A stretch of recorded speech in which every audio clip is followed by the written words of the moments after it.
In this video, we'll be using the access token and the token type to get the user's details from the resource server of the OAuth provider. In the last video, we've been able to get the access token and the token type. I still have them here. We have the access token and the token type.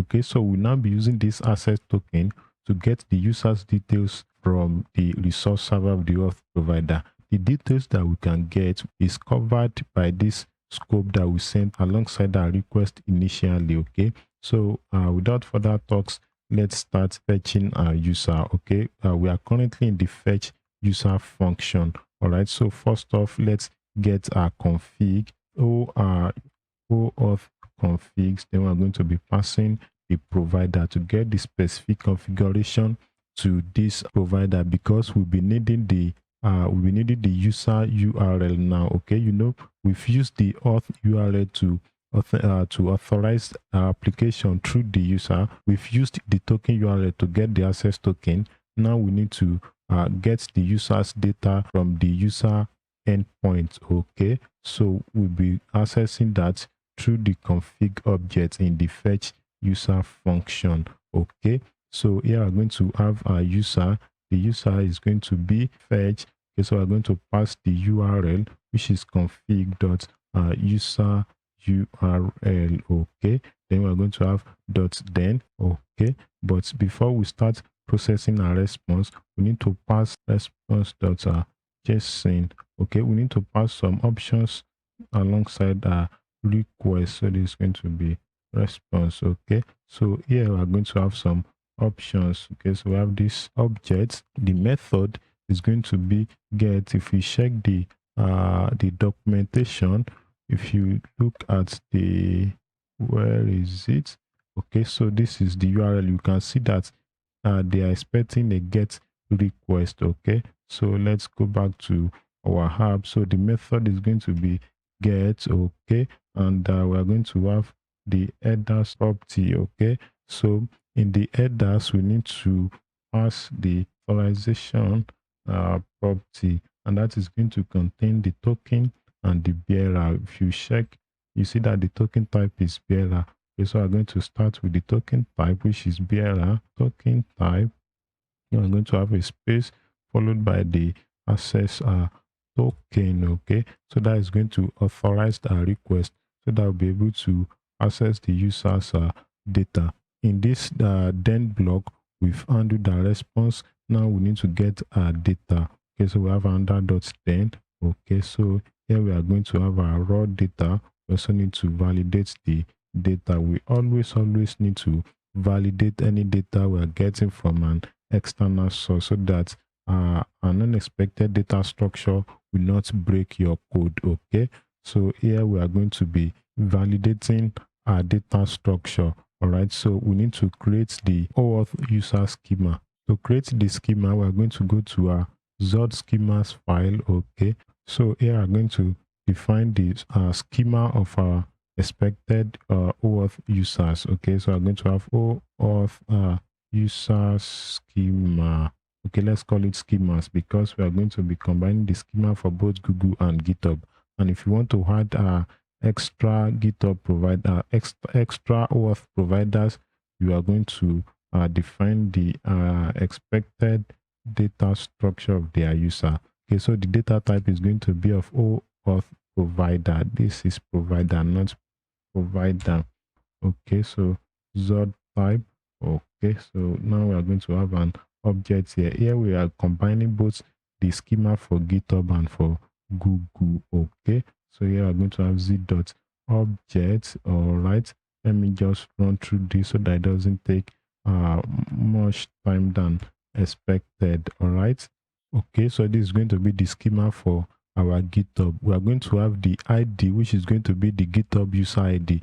If you remember, when we were defining our database schema, there was a column schema. Let's go to migrations. Okay, there was a column in our user table where we have a GitHub ID and Google ID. So those are the IDs that will be filling this column. Okay, so we have this ID that is going to be a GitHub ID. We also have same for Google. Okay, we're also going to have Google. So from GitHub, we are going to be getting the ID as a number, or we are going to transform it into string. Okay, this login is going to be the GitHub username of our user, and this is going to be the name, but it is possible that the name is null. All right, now let's define the schema of the Google schema of our user. So we're going to have z.object. Okay, let me also run through this so that we don't spend too much time on it.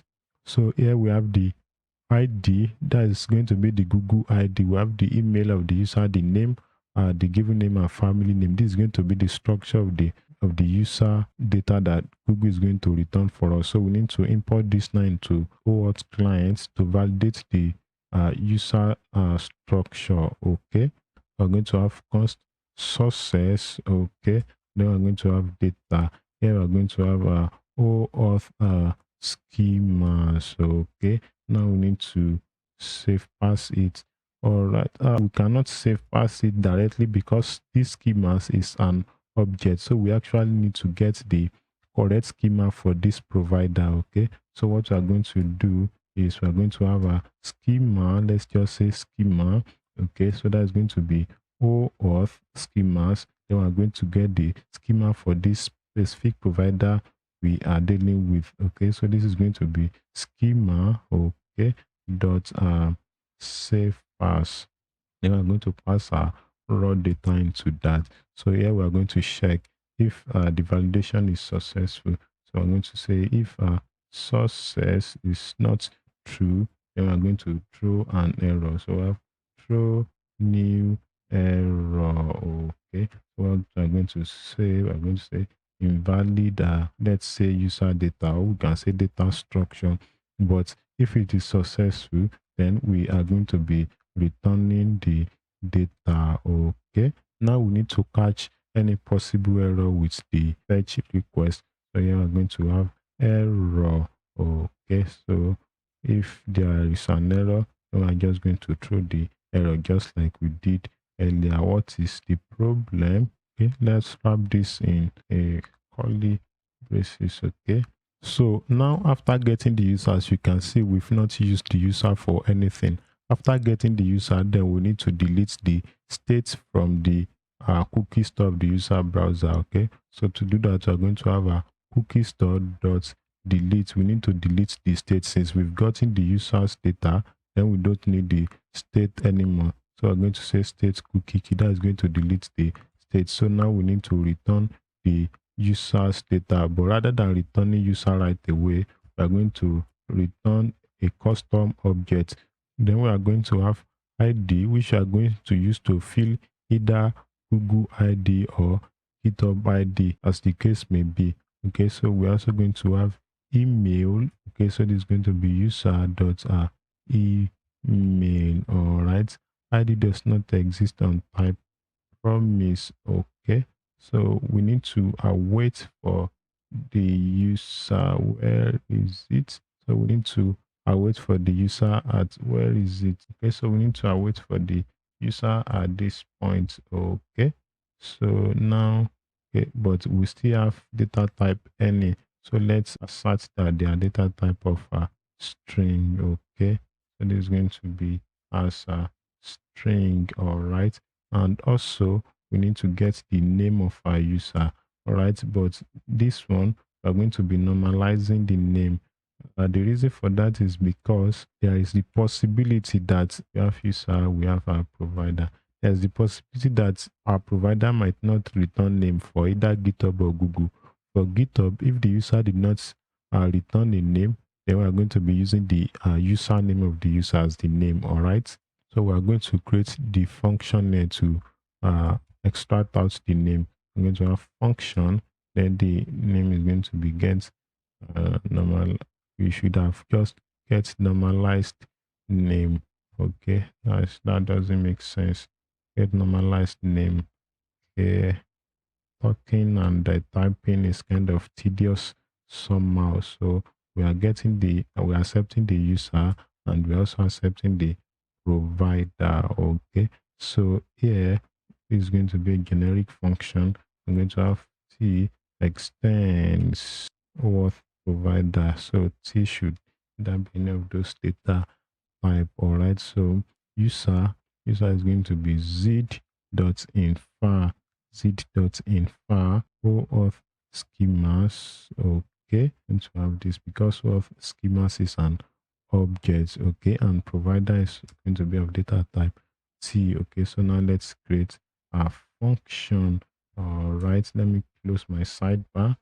Z is not known. Let's import Zod. Okay, so here we're going to use the switch statement to our provider. All right, and here, so we're going to say if the provider is a GitHub. All right, we are only doing this in the case that the user's name is not provided. So we're going to be returning if the user's name is provided, we return the name. But if the user's name was not provided, then we're going to use the login, which is the username, the GitHub username. All right. Now, if it is Google, then it's going to be Google. Okay, so if it is Google, then we are going to be Google will always return the user name. Okay, so I'm going to have user dot name. Okay, so default, then I'm going to be throwing an error. The default case, if it is not, if the provider is not Google or GitHub, then I'm going to throw an error. So I'm going to say unsupported provider. Right. So that's that about that. Now we are good to go to check the user we are getting back. Okay, so where are we? Okay, so okay, where did we call this? We call this in the API route. All right, so here we're going to have a OAuth user. Okay, so here if there is an error we direct, there is no error. Let's console log the user and see what we have. Okay, user going to use that. Okay, so now let's we try this. I'm going to go to our app. Okay, I'm going to get rid of all of this. I'm going to start the process afresh. All right, so let's go here. Okay, so here what do we have? Now let's authorize. Okay, now let's see what we've got as a user. Okay, so now we have a user. This is my GitHub ID, this is my email, and this is my name. So this is the expected result. We will now use these details that we got from the resource server to create an account for our user. Okay, this is going to be the GitHub ID. Okay, this is going to fill the email, and this is going to fill the name. All right, but mind you, in the case of GitHub, there are times that you will not be getting the email of our user. There are some GitHub users that their email is private. In their profile, in their GitHub profile, they set their email to be private. So for such users, we will not be getting their email address. This is going to be null. And if this is null, then this validation, this data validation at this point, where is it? Our OAuth client. This validation at this point is going to fail. Okay, you know, in our schema, where is our schema? In our schema, the email is compulsory. The email must be there for both GitHub and for Google. The email is compulsory. But for users that set their email to be private in their GitHub profile, this is going to be false. So how can we overcome that? It's very simple. So we are going to be checking, before we perform this validation, we are going to check if the email is present. If the email is present, then we are just going to validate. If it is not present, then we are going to be getting the user's email from the email endpoint. GitHub has an endpoint where you can get the user's email, okay, for users that set their profile to private. Okay, so here we're going to have a check before we do the validation.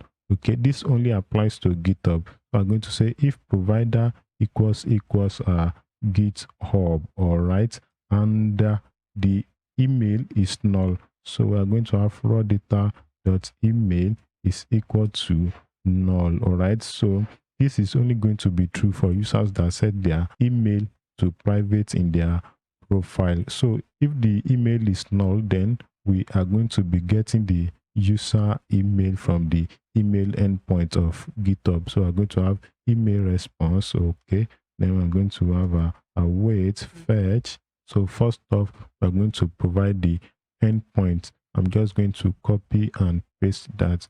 All right, so this is the endpoint where we can get the user's email from. I also need to provide some headers. So I'm going to have an object here. So here the method is going to be get. If I don't provide that, it doesn't make any difference. That's the default method. Okay, and there we are going to provide the headers. This is very important because without the access token, we cannot access the user's email. Okay, it is the access token that will signify that the user has granted us the permission to get their email. So we're just going to copy the headers from, okay, this is what I'm looking for, very close by.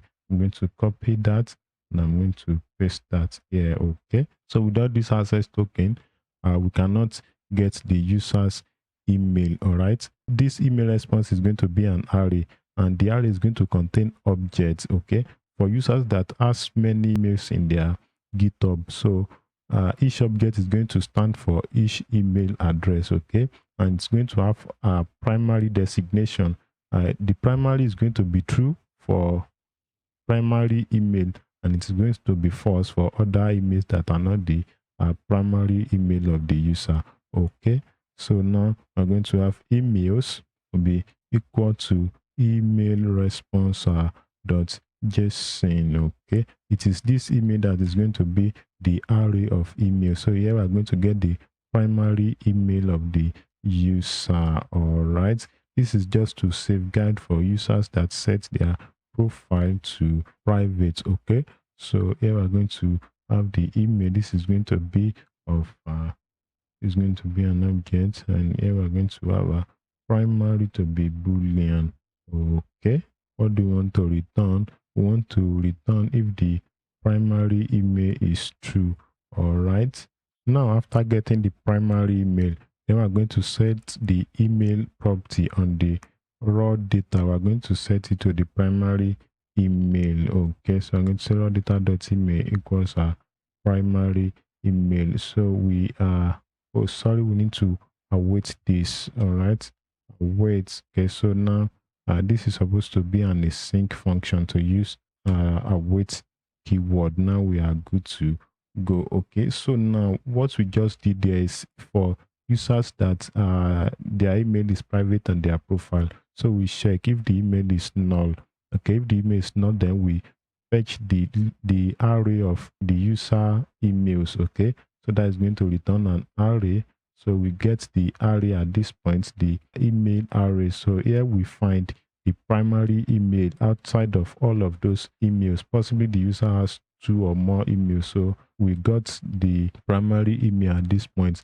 Then we assign the user email to the primary email that we got. Okay, so that's that for all of that. And as you can see, we've already gotten the data structure that we need. So we'll be using this result to create an account for the user on our own database. So we'll be doing all of that in the next video. Don't forget to give this video a like and subscribe to the channel so that you'll be notified for subsequent videos. And I'll be seeing you in the next one.